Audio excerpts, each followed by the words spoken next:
Do doctors strip membranes in pregnancy? Let's talk about it.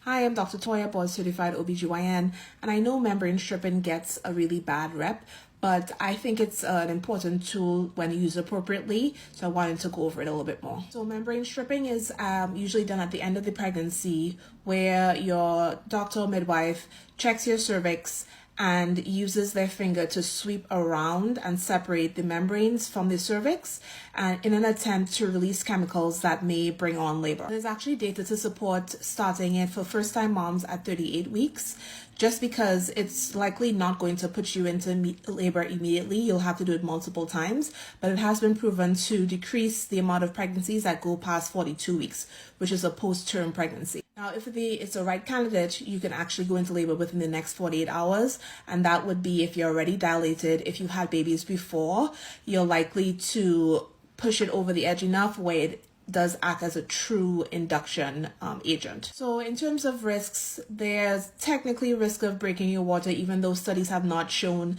that it's directly related. Technically risk of infection. However, again, the studies don't support that, which is why in GBS positive moms, we can still do it.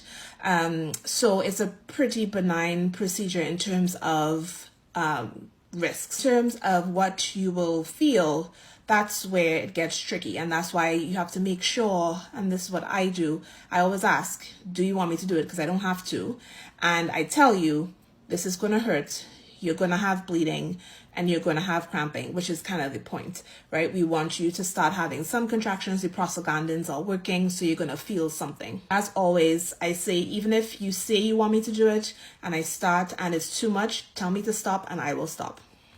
And if you've had a baby before, I will not start at 38 weeks because it's more likely that you will go into labor sooner. So I will wait until 39 weeks to comply with, no induction before 39 weeks. So like I said, it is a great tool for people who really just want to do something and do not want to wait.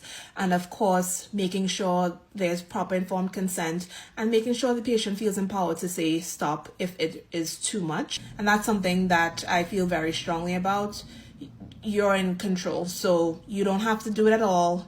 You can stop. It's totally up to you. So let me know if you have any questions in the comments. Did you have your membrane stripped?